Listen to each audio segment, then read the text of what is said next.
You're now listening to the Something Good Podcast Network. Please press any key to continue.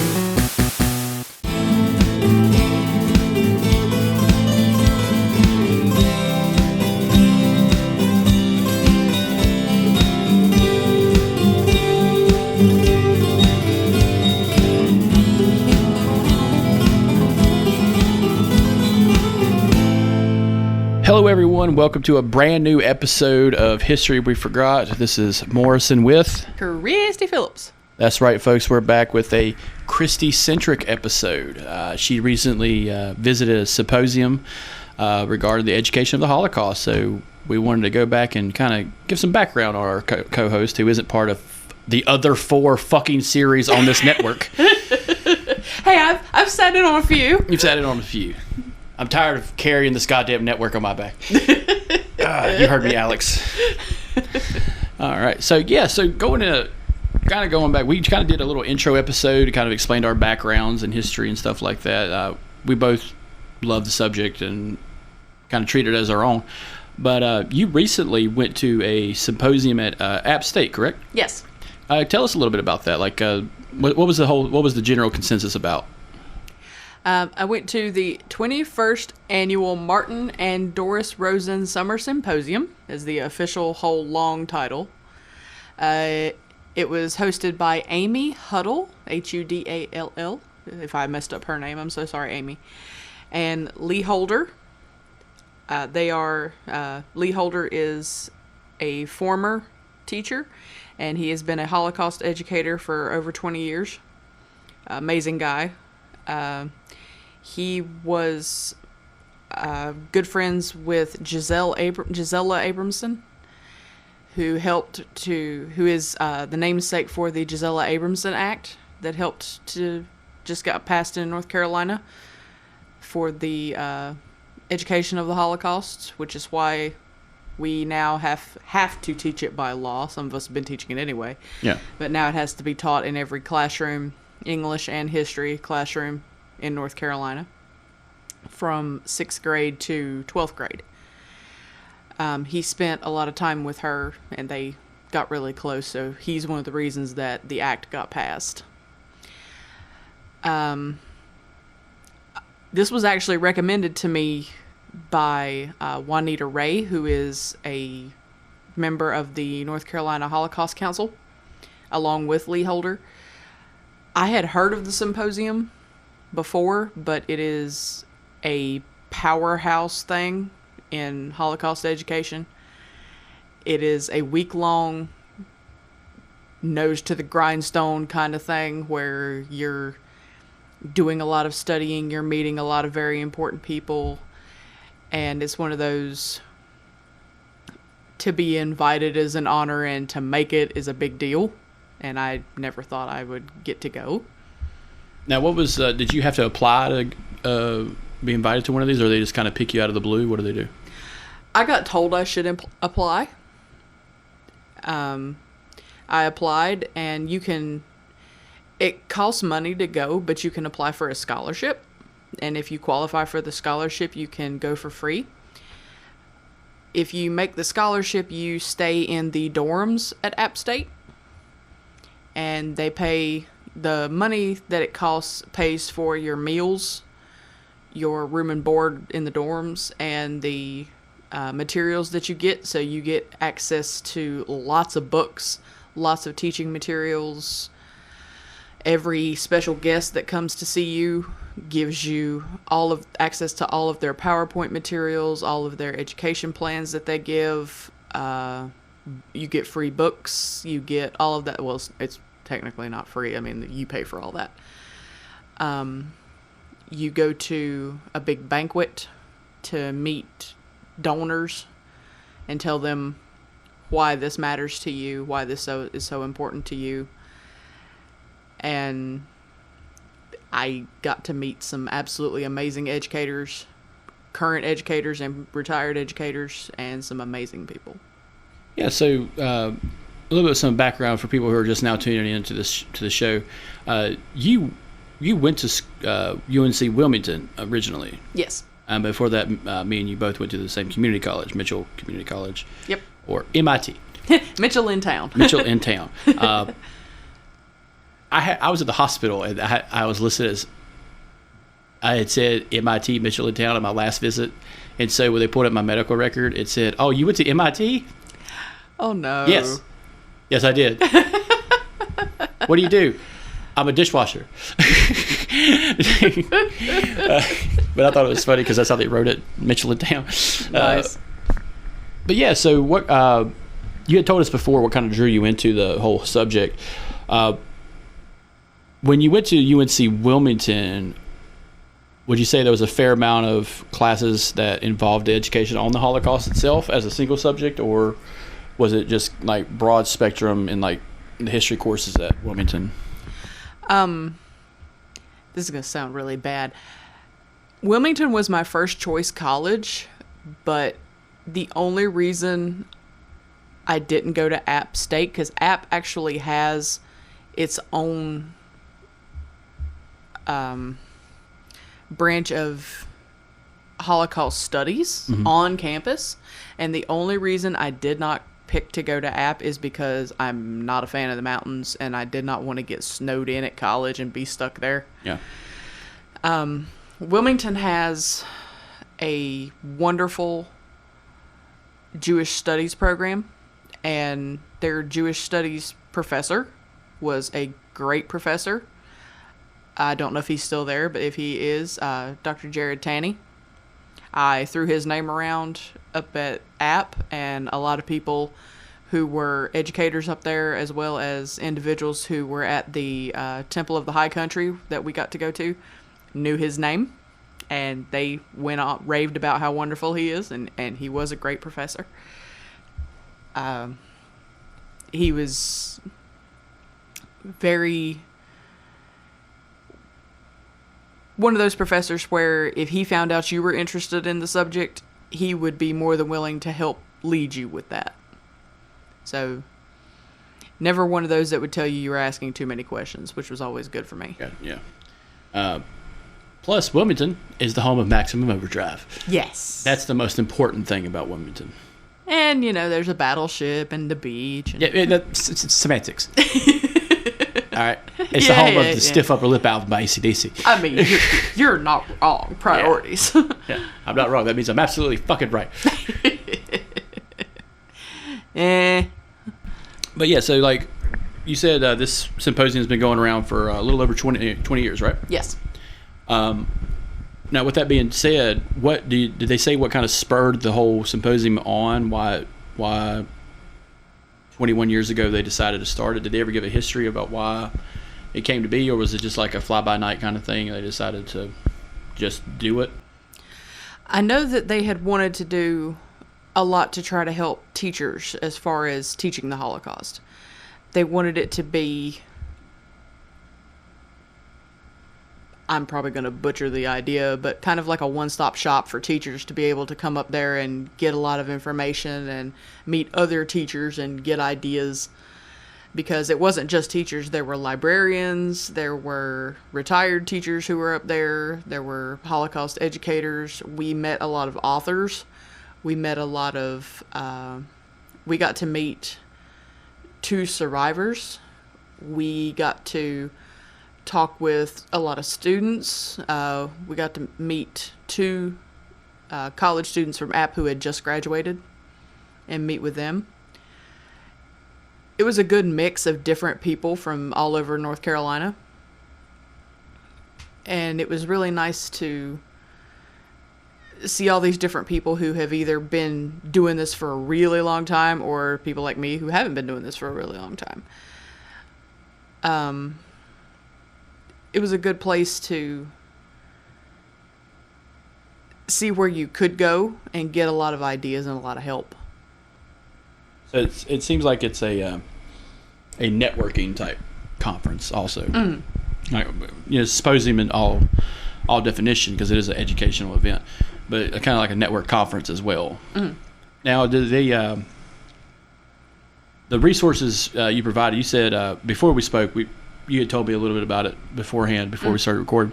Some of the resources available. Can you go into some of that they offered? Like I said, I got a ton of books. Yeah, read them all. Tell us about them. We met Kathy Kaser, who is an author. She spoke with us. She writes for younger adults. She tries to tell stories centered towards younger adults to try to make it a little more relatable for younger students. She had just... One of the books that they provided for us was a book called Shanghai Escape, which was about a Jewish family who escaped to Shanghai because the requirements to get to Shanghai were a lot looser than they were to get to America or anywhere else. She actually signed a lot of books for all of us. She stayed with us for several days and spoke with us about banning books, as a matter of fact, too. She talked about that a lot. Now, what is her background regarding Holocaust education? She has not taught. She's just a writer. Okay. She's from Canada. Oh, our neighbor to the north. Yes. Super sweet lady. Awesome. America Light. Yeah. I loved her. She was a really sweet lady. She found out that I'm actually in the process of writing down my grandfather's story, and she was very, do it, you should absolutely do it, and even was nice enough to give me some pointers. But she was talking about one of the things that she likes to do is when she gets an idea to write down a story, the stories that she writes are historical fiction. She doesn't write an actual individual's story. She kind of fictionalizes it a little bit. Okay, so I know exactly what you're talking about. Yeah, but she will speak to survivors and get historians' perspective to make sure what she says is correct. But she doesn't want to write like one particular individual's for sure story, so she doesn't want to like trample on somebody's story. She has her own family history with it, and she wrote. I'm going to mess it up, and if I do, I apologize. But I believe it's her grandmother helped to hide her mother during the Holocaust. And she hid her in a dresser because she was small. And she told us about that, and she even showed us a picture. And she had written that story. And that was one of her books that she showed us and talked to us about that. Another author that we spoke with was Amy McDonald, who is more of a historian. She wrote a book called Word Smugglers, and it's about her job or her time as a historian gathering resistance writings from the Warsaw Ghetto Uprising. A lot of teenagers had written resistance writings, newspapers, pamphlets, things like that. And they had hidden all that during the Warsaw Ghetto Uprising, and when it was discovered, she actually helped to gather it all together and published it in a book. And we got a copy of the book, and she signed it for us. We spoke with Dr. Michael Birnbaum, who is one of the foremost Holocaust educators, and he's written several textbooks on the subject and how to teach it. He's a professor. He stood up and gave us a long lecture on Holocaust education. Amazing, amazing man. He has been to every single symposium since they've ever had it. Going into that, did you learn any kind of like nuances to teaching the Holocaust? I actually took 2 pages of notes when he got up to talk. And it was a lot of late nights.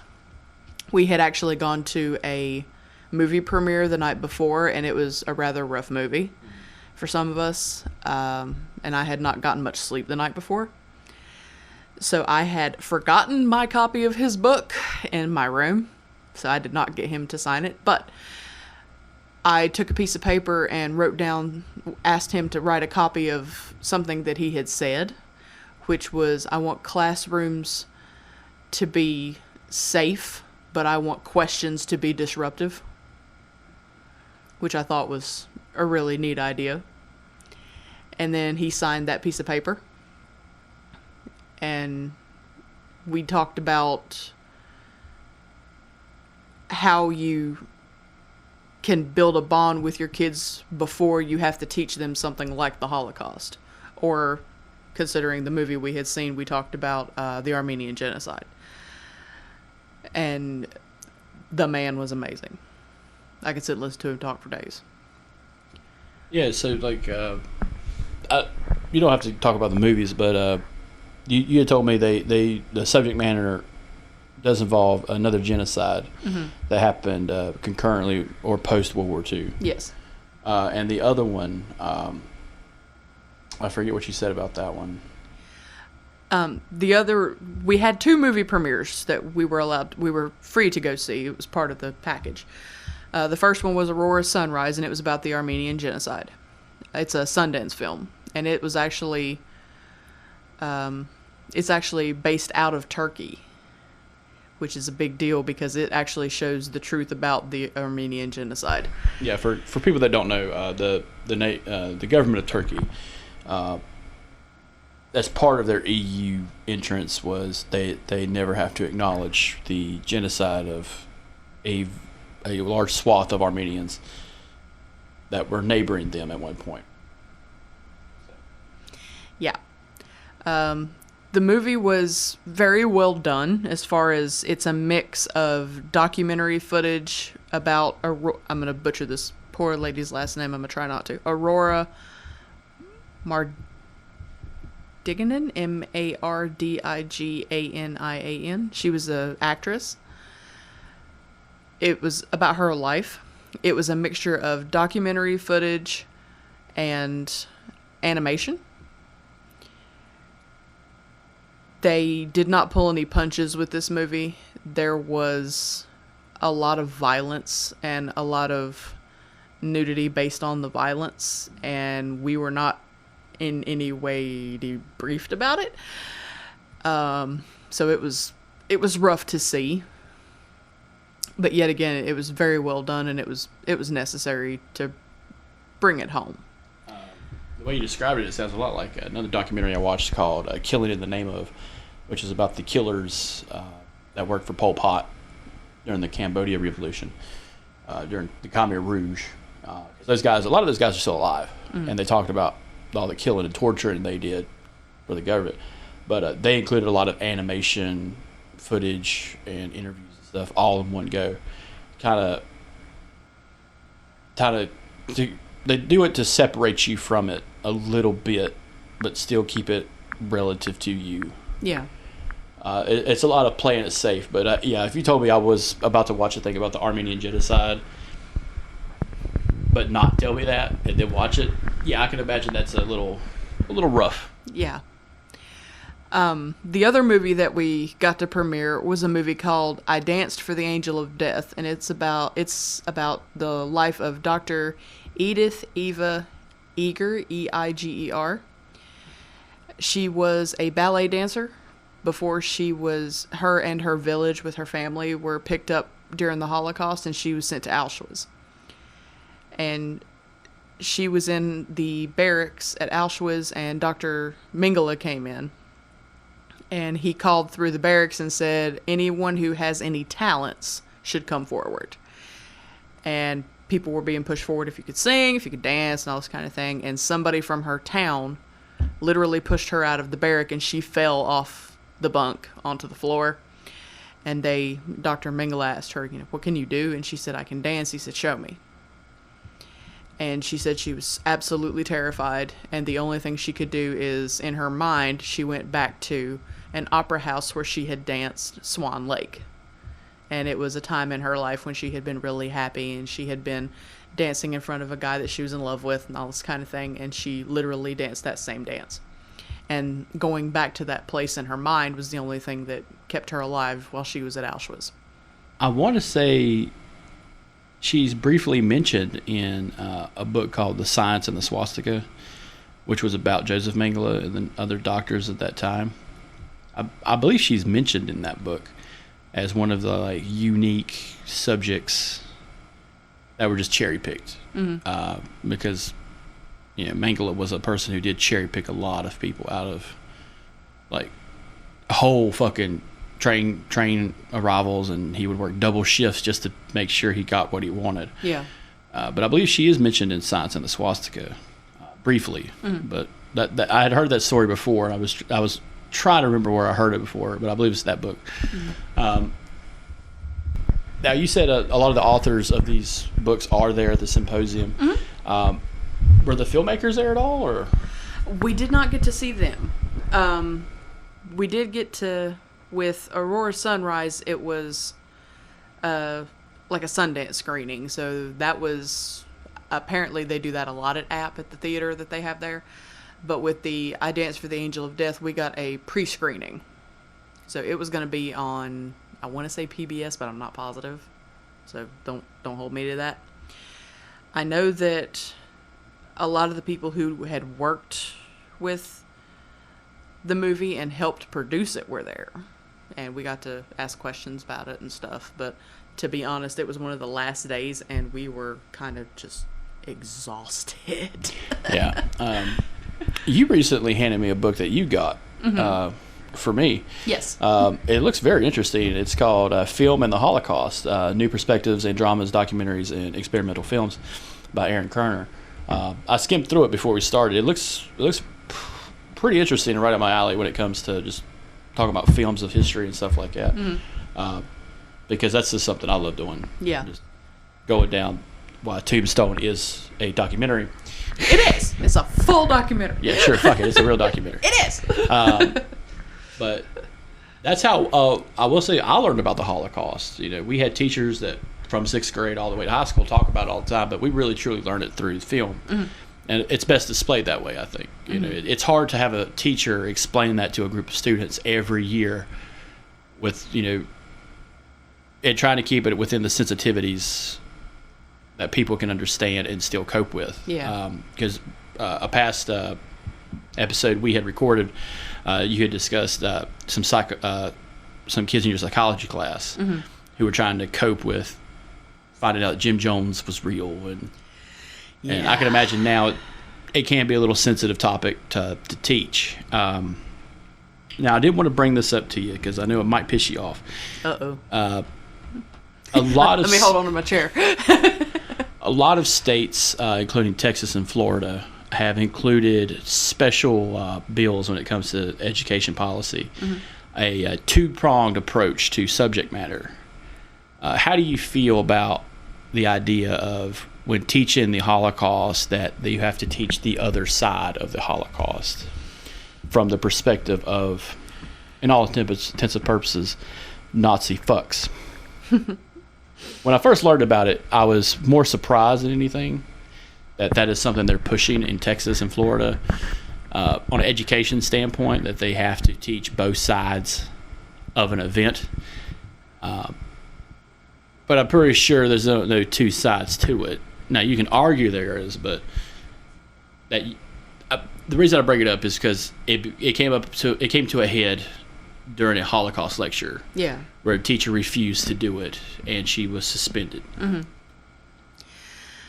The only thing I could come up with is if I were made to do it, I don't think I could do it. I could probably teach both sides of it from your average Joe Blow on the street. Because your average German people, we're just people. Because human beings are fallible. They're human beings. Human beings on the ground are humans. They have emotions. We're not always right. We're not always wrong. We make mistakes. Human beings hate. It's what we do. There is no human being that has ever walked this planet that did not hate something. Be it another person. I hate spiders with an absolute vicious passion. I don't care how cute and fuzzy people think they are. They're spiders. They're evil. You can't convince me that they should exist. You can't. Charlie's tried for years to convince me that there are some that should live, and I just don't think so. I mean, it's just the way I am. But I'm not going to sit here and equate that to racism, but I could make a case that your average German citizen could get swept up in the flash and the flare of the torchlight parade and the propaganda and all that kind of thing. Yeah. And scapegoats are easy if you follow a crowd with everybody else. Yeah, that's why I wanted to bring it up, because that I think that's something that Symposium in the future might have to deal with. Mm-hmm. And I was always just curious. I was just curious when you went out there if that would be a subject matter. But I kind of wanted to catch your opinion because you never brought it up, so I just assumed they did talk about it. One of the things that we did talk about that we were all actually really interested to hear, we had 2 librarians show up to talk to us about banned books. May I ask what kind of books? Books on the Holocaust, which ones were banned and why. Okay. And if ones that we had were banned, what could we do? And I was actually very interested to hear a quote that I've heard out of you many times come up. Kill them all. No, not that one. Oh. The other one. If they'll burn books... Oh, they'll burn people next. Yes. Well, that's a goddamn fact. Yes. It's kindling. That's all that is. Mm-hmm. Yeah, that's something I had read in one of the Holocaust books that I had to read in school. Mm-hmm. I can't remember exactly which one it came from, but it was one of those intense ones. Turns out it's some philosopher said it. Oh shit. Well, look at you with your $10 words. I learned so good. I'm the best. I'm no geologist, but no. So like, it is a very serious subject matter, and we're at that cusp where there are damn near no survivors left. Yeah, that was another thing we talked about too. You know, we have lost almost every World War II veteran we have. Mm-hmm. 20 years ago, we lost most of the World War I vets. Mm-hmm. And it kind of plays out to, like, when you have these people still alive, it's better to get it from them. Yes. It's always better to get it from the person who was there. Mm-hmm. In fact, there was I think it was a initiative called the Watermark Initiative. You ever heard about this? Mm-mm. It was a plan for libraries to open up areas to where people could sit down and tell their experiences of fantastical events, mm-hmm. not good or bad, just fantastical. Mm-hmm. And one of those is veterans coming in. You can sit in one-on-one and talk to that person, and they can tell you the events they lived through. Yeah. But it was called the Watermark Initiative. A lot of libraries, before everyone got a little sensitive about their fucking libraries, had played a real big part in that. Mm-hmm. And it was free to sign up. Any older person could go in there, veterans, teachers, any type of activists could go in there and have been like, hey, this is what I had to do to get to where I'm at in life. This is what I experienced. It actually all delved from a BBC YouTube show, mm-hmm. where they would have veterans of foreign wars from back in the day meet veterans of the same country. So you would have a World War II British soldier veteran talk to a British soldier who fought in Iraq and Afghanistan. And it's a very visceral thing to watch, because it's just from a soldier's aspect, you could tell the older man looked at this younger man and said, "You've seen a lot," and no one had ever said that to him before. Yeah. But he's able to spot it in the eyes, and I think that's very telling, because when you see in interviews with Holocaust survivors, it's very intense. I recently saw one actually. It was a victim of the Holocaust. It was a deaf woman who was sterilized as a child.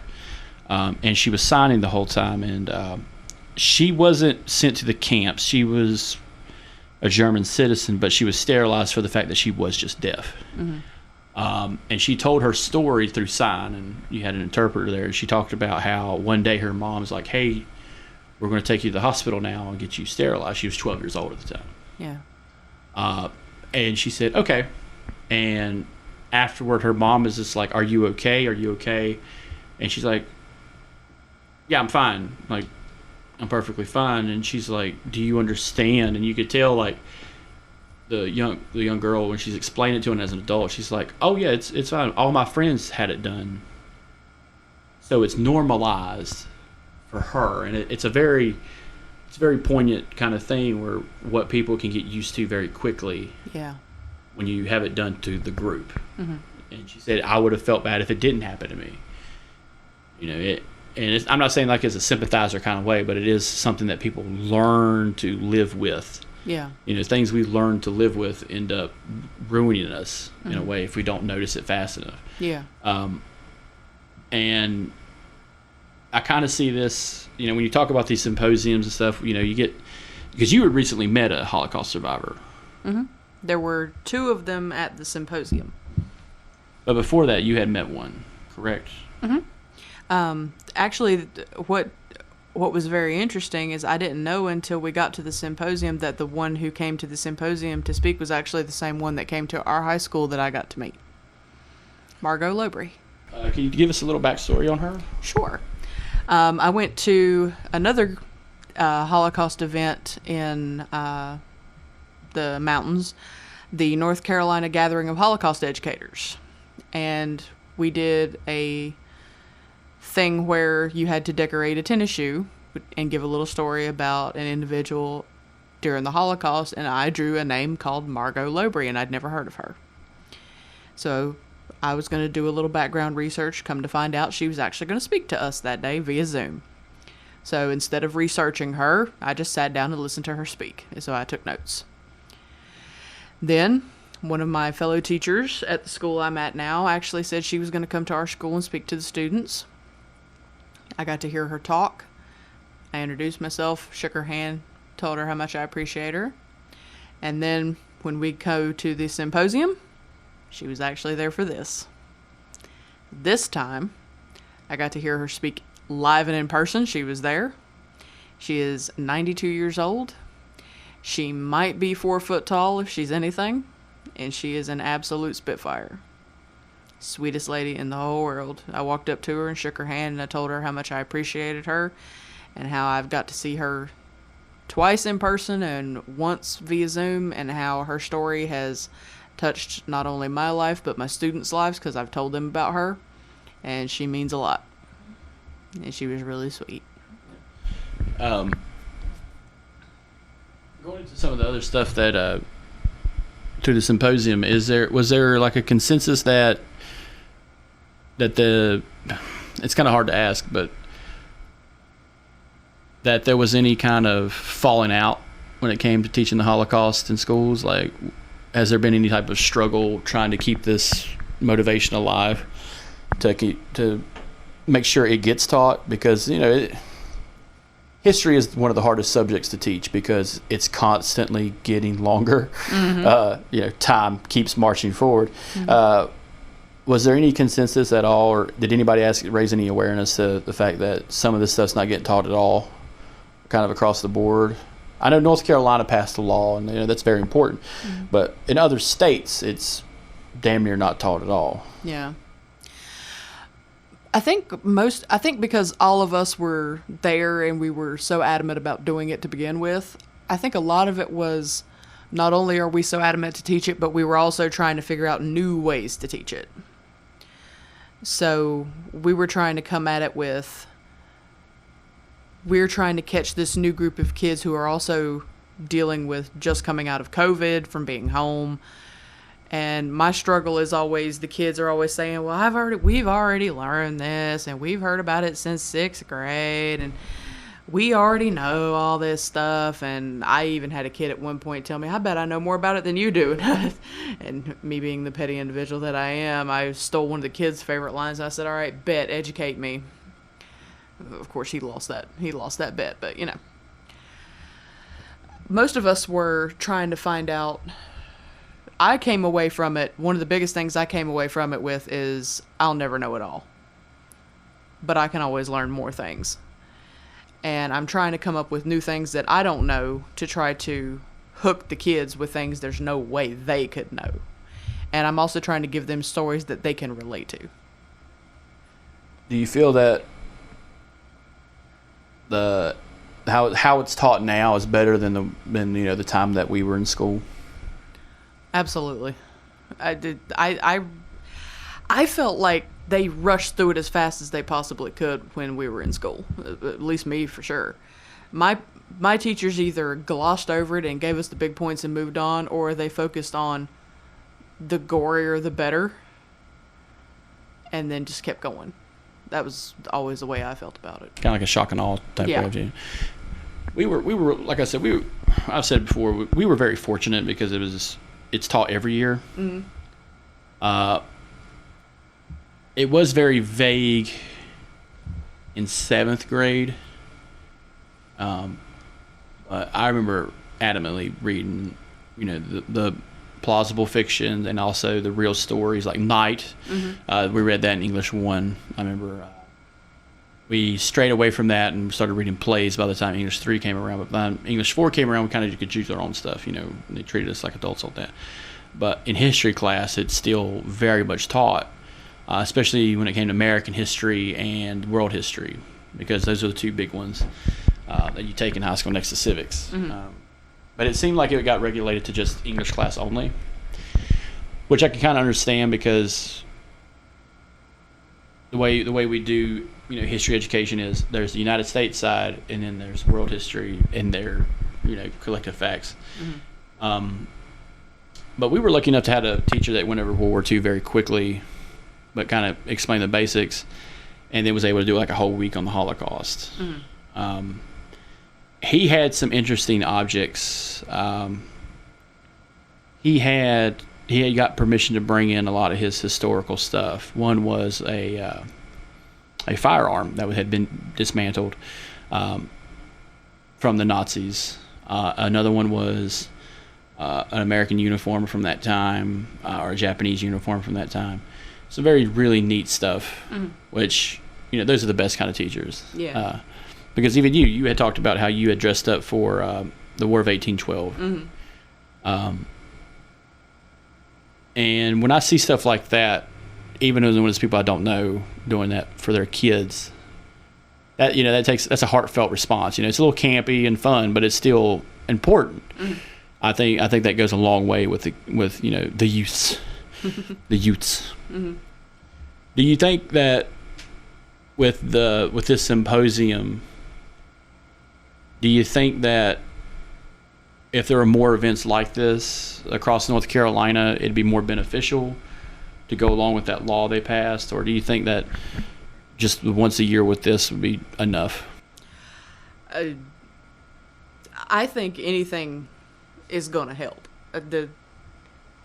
I've already said I'm going again next year, but I wouldn't have a choice in the matter anyway. But I'm definitely going next year. I think with the law being passed, there definitely needs to be more, because there's going to be a lot of teachers who the council is already coming up with lesson plans and everything to give out to the teachers, and then they're going to have teachers come to planning events where they'll have other teachers help to explain, hey, you can do it like this, you can do it like that, here's some other options you can do, to try to help, so they're not like, hey, here's this law, have fun. So that'll help out. Yeah. Do you is there any plans for any new conventions coming up that you know of for the rest of 2023, or does it kind of die down as the year goes on? I know that there's some online events. I don't know what the council has going on because they're still working on the lesson plans. I know that a bunch of the teachers were talking about, I know one of the teachers is wanting to get a group of us that were at the symposium together to do a trip to Europe. But she also wants to take a bunch of 8th graders, and I'm like, you have fun with that, honey. I teach high school for a reason. I can't do small kids. Even though that's only 8th grade, that's still not as bad, but no. But there were a bunch of them talking about different things they're wanting to do. Yeah. Do you think you've been able to not only just get some resources, do you think you're able to apply those into the classroom a little bit better? I think not only like the physical resources, like the books and everything that I got helped out a lot, but we all swapped information to stay in touch with each other so we can bounce ideas off of each other too. And not only did I get people that I can bounce ideas off of each other, we also, every time somebody got up and gave like a PowerPoint, we got to keep it. And the first night that we were there, we got to go to the Temple of the High Country and have sit in on Shabbat service with Rabbi Alti Weinrib and the temple. And a lot of the temple members were very understanding and answering questions and helpful with us. And all of them were, if you have any questions or your students have questions, we could do Zoom calls with them and we can conference with them if they have religious questions about Judaism and they want to understand how things work. We'll be happy to help them. I did not, the whole time I was there, I did not meet one single solitary person that did not have the time to answer questions or the patience to do so. See that when you talk about stuff like that, it seems like that there is a large swath of people that are dedicated to this one subject, mm-hmm. but also making sure it gets remembered. Mm-hmm. Because a good cliche we learned growing up is if you don't know your history, you're doomed to repeat it. Yeah. It's not exactly like that. I don't see the Italians doing anything new lately because of all their old shit. Yeah. Just saying. Just throwing that out there. Yeah. But I do, we could talk about the significance of the Holocaust as much as possible, but mm-hmm. we all know that that is the premier event in modern history of what not to do mm-hmm. in a country. Just saying. Yeah. It seems like that was the big no-no for them. Mm-hmm. But it comes up kind of a full head later on when you have the regime of Saddam Hussein, Pol Pot, Idi Amin, the Armenian genocide. Later Stalin. Mm-hmm. The big events. And, yeah. I do find that this is probably the most significant one, as it always has been, mm-hmm. Because you don't learn about the Stalin starve-offs and genocides of the Eastern Bloc countries. You don't really learn about that until later on. Yeah. If you took like an AP history class, maybe. But it kind of gets played into the society a little bit that, okay, this is the part where they learn about the Holocaust. And it can be, I know it can be scary probably for parents mm-hmm. because of how vicious the subject matter is. Yeah. And I know there's a lot of pushback to in a lot of these little town hall meetings and city council offices that, hey, I don't want my kid learning about this right now. Mm-hmm. I can kind of see where they're coming from in a weird way, but also it is a fact that happened. Yeah. At the symposium, I know this is probably a far-fetched kind of question. Did anybody ever talk about addressing the naysayers and denouncers of the Holocaust? Not really. Because it is on the rise right now for some reason. We talked a lot about how to deal with anti-Semitism in a classroom. Mm-hmm. How to deal with kids questioning things, not like out of a place of hate, just out of a place of not knowing.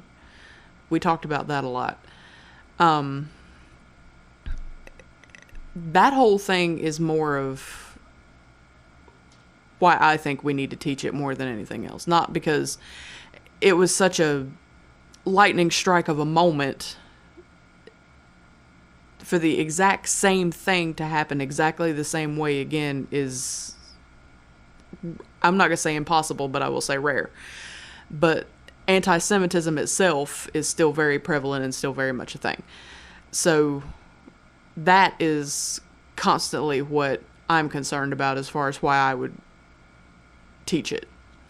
And matter of fact, when I taught it this last semester and I ended my lesson with it, I talked about how anti-Semitism is back on the rise again. Hate crimes are back on the rise again, and how programs are being created now to stop it and to bring attention to it, and how, because my kids always say things like, well, what can I do? What can I do? I'm nobody. What can I do? social media followings are a thing. Hashtags are a thing. You guys are always on social media. You're always on your hashtags. Here's your thing.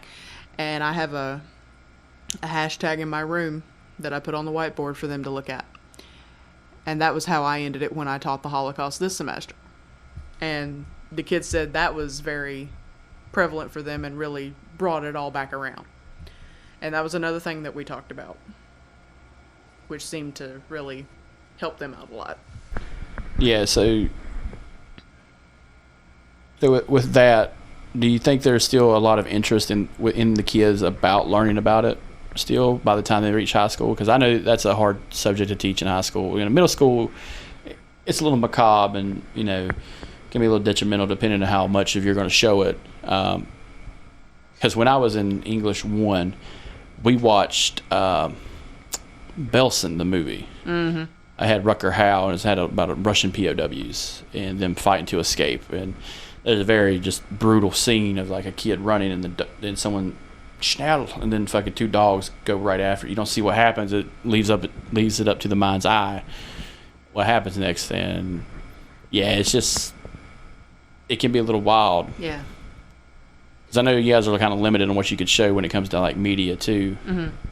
Which I think is kind of fucked up. I kind of feel bad for teachers now who can't have a drunk day where they can't just wheel the TV in on the cart and like, hey, fuckers, we're watching Bill Nye. Or the Magic School Bus or whatever the fuck is on TV when I don't feel like fucking teaching. Especially the science and math teachers. They always have something. Yeah. They're lucky when it comes to that stuff. Yeah. You can't just turn the fucking TV on. We're going to watch Marta Marvels. Yes. My whole thing is I was lucky to use some media this year with the kids. I used a couple clips from Band of Brothers. I used a very short documentary that was recommended to me by another teacher called A Night at the Garden. Used that. That worked out really well. Another thing that I did that was a big, powerful thing that brought it back around for them as to, I got the argument of, why do we learn this? Why do we care? There's a poem I actually found out when we went to the symposium. It's not a poem. It's actually a quote from a speech, but, you know, that's neither here nor there.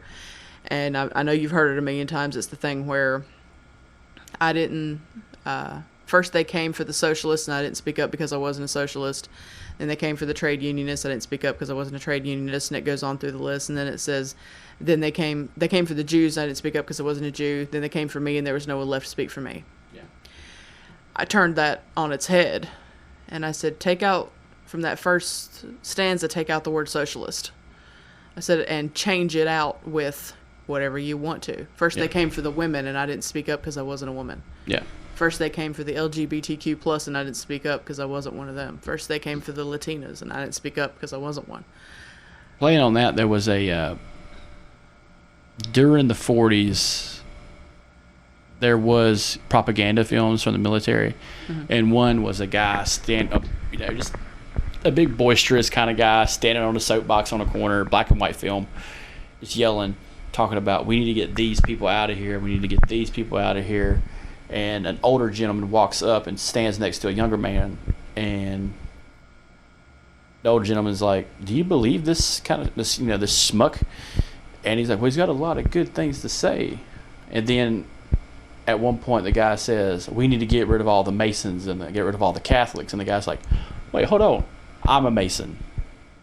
He's like, yeah, don't feel so good, does it? When he's talking to the old man. Mm-hmm. And the old man's like, you know, the country I come from, and they leave it vague enough for it to like, okay, this guy's got a German accent. Mm-hmm. And keep in mind, this is made in like the 40s before the war's even over. Yeah. So it's very poignant on that. And I think those are kind of I think that's the biggest takeaway. Mm-hmm. Is that if you don't stand with the others, they pick you off one on one. Yeah. Or they have you join them, and then they'll pick you off. Yep. Recently, I had read some materials talking about the Eisen Agreement. Mm-hmm. For those who know, those were the people who killed a lot of Jews by gun. Yep. Holocaust by bullets is what we called it. Yeah, it was a very destructive force, but it was also one of those ones where people were losing their minds while doing it. Yes. But documents that came out that stated that the Nazis had plans for them too. Mm-hmm. as we can't have evidence, so we need to get rid of these guys once we win the war. That we can't have them talking about all this nasty shit they did. And it was always, what's next? You know, who's next on the chopping block, and that's what it comes down to when you have a regime like that. So yeah, I can really understand. That'd be something I would want to teach the kids as the pillar of, you know, teaching the Holocaust is, you know, you could always be next. You know, we have a lot of people in our government today that aren't doing much action when it comes to certain people being allowed to say fucked up shit about other groups of people without repercussion. You know, and I'm a free speech as far as the eye could see, but it's not free from consequence. You know what I'm saying? Yeah. I'm not saying state sponsored consequence. I'm saying consequence though. Kind of to leave off on this, what do you say was your favorite moment the whole time you were out there?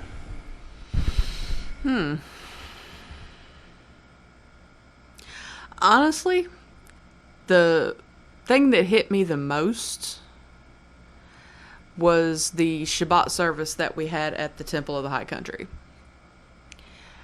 That would be a personal thing because I have not been religious in a while. As you know, we have discussed that off microphone. We've been going to church together since fucking 89. What are you talking about? There's no way. Yeah. I'd be a preacher by now. I was gonna say. I could have been. Put $1 in the box. So, a quick little thing. What is Shabbat service? What is it? If you have a definition for it. I could be very wrong, and if I am sorry.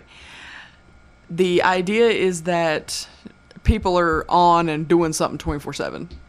And in Jewish culture, the idea is that you have a day off to where you just...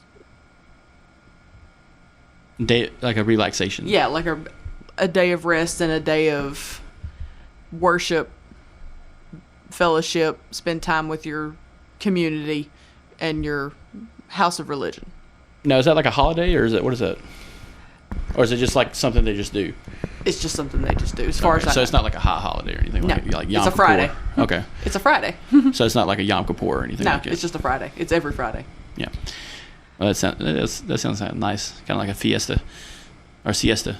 It was kind of like a fiesta. Yeah. So we went to that. They had service. They had brisket. Good music. Everybody was nice to us. Yeah. That was a really good time. As far as the symposium, for what the symposium was there for, I would say the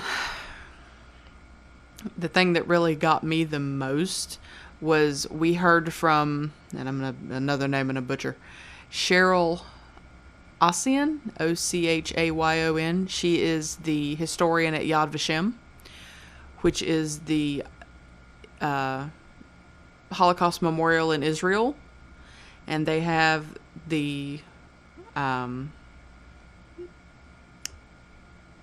Righteous Among the Nations.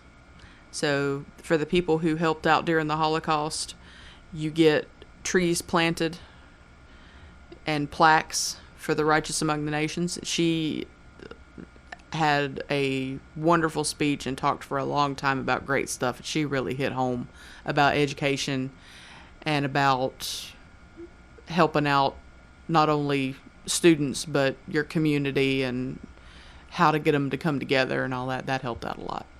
Okay.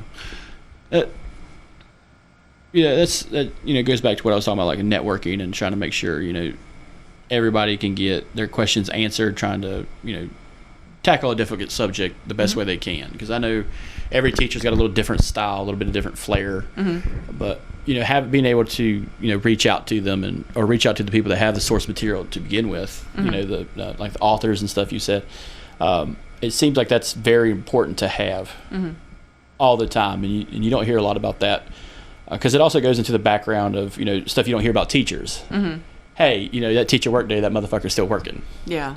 On the weekends, they're going to conventions, they're going to conferences, or a mutual, a friend of ours, has a camp or some shit they're doing over the summer, or some type of big event for students, Or dorks like me are going to the Goodwill going, oh, this book will go really good in my classroom. Ooh, this poster will look really good. This map will help out a lot in my classroom, and paying for it out of our pocket.